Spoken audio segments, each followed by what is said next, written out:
Stream ecosystem കുട്ടി slam കുട്ടി ഗവേഷക കൂട്ടം ജില്ലാതല അവതരണം കണ്ണൂർ യൂണിവേഴ്സിറ്റി മാങ്ങാട്ടുപറമ്പ് ക്യാമ്പസിലെ സെമിനാർ ഹാളിൽ നടന്നു.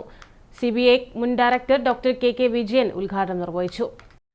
പൊതുവിദ്യാഭ്യാസ വകുപ്പ്, സമഗ്ര ശിക്ഷാ കേരളം, കുസാറ്റ് എന്നിവ സംയുക്തമായാണ് സ്ട്രീം ജില്ലാതല കുട്ടി ഗവേഷക സംഗമം സംഘടിപ്പിച്ചത്. സമൂഹത്തിലെ വിവിധ തലത്തിലുള്ള പ്രശ്നങ്ങൾ കണ്ടെത്തി ഗവേഷണാത്മകമായ ഇടപെടലിലൂടെ അവയ്ക്ക് പരിഹാരം നിർദ്ദേശിക്കുകയാണ് പരിപാടിയിലൂടെ ലക്ഷ്യമിടുന്നത്. ഉന്നത വിദ്യാഭ്യാസ സ്ഥാപനങ്ങളും ഗവേഷകരും വിദഗ്ധരും ശാസ്ത്രജ്ഞന്മാരും ഈ പരിപാടിയിൽ കുട്ടികൾക്കൊപ്പം ചേർന്നു. കുട്ടികൾ ഡിസൈൻ ചെയ്ത വിവിധ ശാസ്ത്ര സംവിധാനങ്ങളുടെ പ്രദർശനവും അനുബന്ധമായി നടക്കുന്നുണ്ട്. ജില്ലയുടെ 15 ഉപജില്ലകളിൽ നിന്നുള്ള 250-ലധികം കുട്ടികളും 100ഓളം അധ്യാപകരും പങ്കെടുത്തു. CBA മുൻ ഡയറക്ടർ ഡോക്ടർ KK വിജയൻ ഉദ്ഘാടനം നിർവഹിച്ചു. ഇന്നത്തെ കാലത്ത് നമ്മുടെ കാലം മാതിരിയല്ല. ഇപ്പൊ ഞങ്ങളുടെ കാലത്ത് ഞങ്ങൾക്ക് ഒരു ഇൻഫർമേഷൻ കിട്ടണമെങ്കിൽ ലൈബ്രറിയിൽ പോകണമായിരുന്നു. ലൈബ്രറിയിൽ തേടി പോയി കഴിഞ്ഞാൽ നിങ്ങൾക്ക് അറിയില്ല, ലൈബ്രറിയുടെ ഡെഫിനിഷൻ തന്നെ ഏത് പുസ്തകമാണോ നിങ്ങൾ നോക്കുന്ന ആ പുസ്തകം അവിടെ കാണില്ല.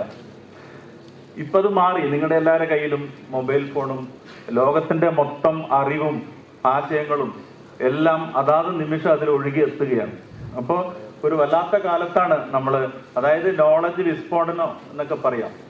പക്ഷെ ഇതിനു മുന്നേ സംസാരിച്ച ജില്ലാ അഭിയാന്റെ സുഹൃത്ത് പറഞ്ഞ മാതിരി ഇത് ഒരേ സമയം തന്നെ ഒരുപാട് ചലഞ്ചസ് ഉണ്ടാക്കുന്നു. കാരണം നമ്മൾക്ക് ഒരുപാട്, ഇപ്പോൾ ഒരു ഹോട്ടലിൽ കയറി നമ്മുടെ കയ്യിൽ വളരെ കുറച്ച് കാശേ ഉള്ളൂവെങ്കിൽ നമ്മൾ അതിന് പറ്റിയ സാധനം ഓർഡർ ചെയ്യും, കഴിക്കും, പോകും, ഇല്ലേ? പണ്ട് നമ്മൾ പഠിക്കുമ്പോൾ TV-യിൽ 1-2 പ്രോഗ്രാം, കൺഫ്യൂഷൻ ഇല്ല, നമ്മൾ കാണുന്നു, പോകുന്നു. ഇപ്പൊ അങ്ങനെയല്ലല്ലോ. ജില്ലാ പഞ്ചായത്ത് വിദ്യാഭ്യാസ standing committee chairman PP Raveendran അധ്യക്ഷനായി. കണ്ണൂർ സർവകലാശാല സിൻഡിക്കേറ്റ് അംഗം ഡോക്ടർ PK സജിത മുഖ്യാതിഥിയായി. SSK ജില്ലാ project coordinator EC Vinod, CUSAT director doctor P Shaiju എന്നിവർ കുട്ടികളുമായി സംവദിച്ചു.